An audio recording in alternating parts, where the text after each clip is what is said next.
like this one. This one I just left there. I said, okay, I'm going to use this at the seed saving workshop. We're just going to see. And my, what I didn't have is radish. They're still in Montana because I didn't save it. They're actually kind of hard to do. I wish I had them here because they go to seed and you see the pods. But the pod's pretty substantial, and getting that seed out of that pod is kind of challenging. And so, even if you grow some radish and you know they're crossing with each other, and in that case, I didn't control the radish seed, but I found what I learned, by not being a perfectionist, was it's hard to get radish seed.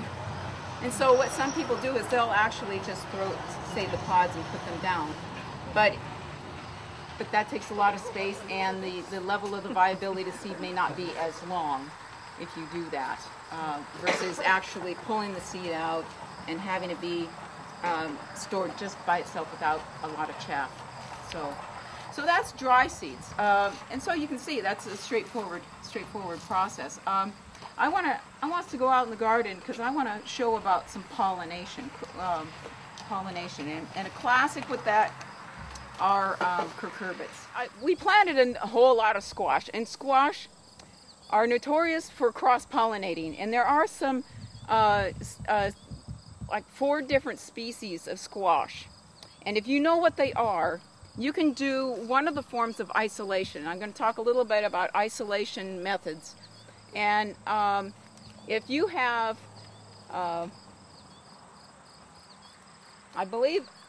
I believe if you have a zucchini and a delicata squash, they will not cross.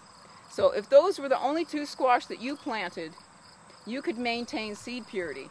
But in this garden, you don't know what anybody else has planted. So you cannot assume that if I planted one of each of these 4 species, that they would remain pure because they're crossing with the neighbors. So this is a patch of delicata, and there's some more delicata over there. And I did hand pollinate. I'll show you this in a minute. And when you hand pollinate, you identify the ones that you hand pollinated, so you can come back at harvest time and pick those. And so I have a few stakes here. This one came from right here. And there's another over here, and there's another over here. And if, by the way, the one that I had tied was this one, I wouldn't take it. I'm just jumping ahead a little here because part of what you look for, you select for consistency in your varieties. So that little twin there, it might be cute and it might be delicious, but I would not choose that seed because I don't want to select for twins. So keeping the uniformity for a variety is something to be mindful for, or a trait that you happen to like. If there was a squash that had a particular characteristic about it, a color or the color of the flesh or a taste, you might go ahead and say, I'm going to pull these ones aside and I'm going to label them accordingly and just experiment with them. So what we're going to do is come over here because I found a couple squashes. And so what you look for what you need to learn first is the difference between a male and a female bloom.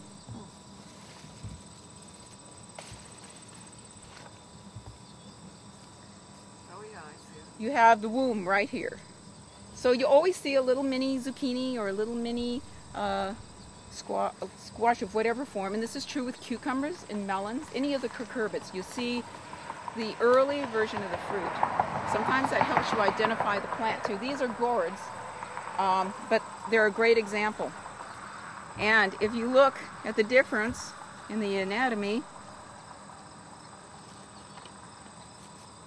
here are the stamen,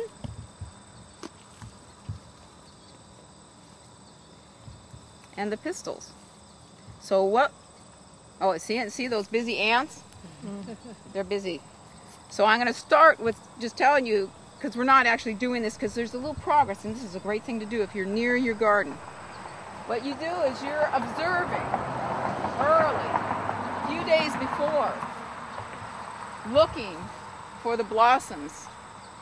And here's the male. And I could say I want this male, because what you're going to do, and this is kind of addressing the numbers, you want squash, and this isn't a guide. I've been using the guide, and so I don't remember all these numbers. But if I wanted to do this plant, I would review, and I would say, oh yeah, cucurbits, I need to keep some genetic diversity within that species. I'm going to choose 6 plants, and I'm going to get some various blossoms from those 6 plants. And here's the male, and I may, if I've identified this a few days before and I want to lose track, I might put a little flag. And I'm going to identify a young female. Well, pretend this was the one. But you see, this blossom is closed. That's what's important, because they open first thing in the morning. I tell you, if the sun has risen and you want to do this and you have not closed the blossom, you will find the insects in there as soon as it's light.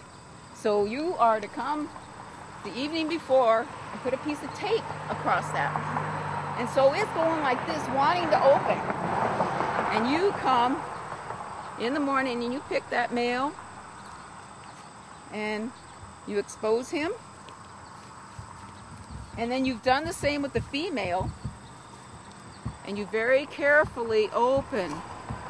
You don't tear, but there's no bugs in there. No bugs. And so this is why this is fun with kids.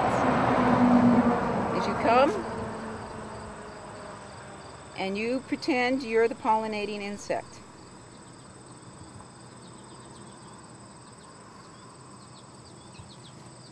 And then you take your piece of tape and close that blossom, and no holes.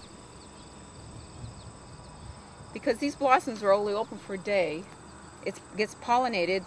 It's starting to travel down that pistil all the way down into this ovary, and then the blossom will drop off and it will develop according to how you have pollinated it. And you come with your tag, and that's why I just use a rag. I just keep little rags, and if you want, you can flag that right away, because it'll help you find that later. And you just come back at harvest time. Now you want those to develop fully.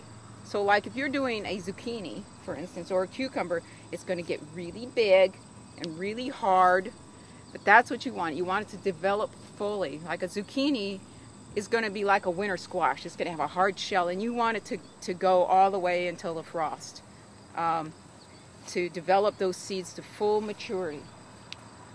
So this is a hand pollinating thing. Now you can do that with a cucumber. Well, the cucumbers have been pulled. They have little itty bitty flowers, so it's a lot harder. So my suggestion would be, if you want to try the hand pollinating, this is a good first one to do. Take your favorite squash and do it, and then grow those next year and enjoy the results. So it's a lot of fun. So that means think ahead too. Make sure you plant 6 zucchinis, or have your fellow gardeners in the gardening plot, everyone do one and say, can I have one of your zucchinis? And then you don't have to have all those zucchinis. So you just kind of think ahead a little bit. So that's it. So here's one of the results, and then the seeds would be harvested. We can do that. Okay, let's go back to the table. What I would like to point out about cucurbits, especially, all the squashes and melons, those seeds are thick. And when you dry them, it's difficult don't skimp on the drying. Let them really dry a long time, because if there's any moisture, they will mold. And then you've lost your seed. So, there's a certain crispness to a squash seed that's been saved. If there's any flex to it at all, it's not enough. So, but another wet seed method is referred to as fermentation. Anything that's goopy.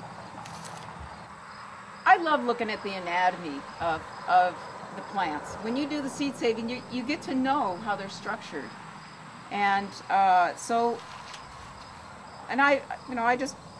just kind of wanted to remark about that. There's, we've all seen cross sections of tomatoes, and so I'll look and I'll see.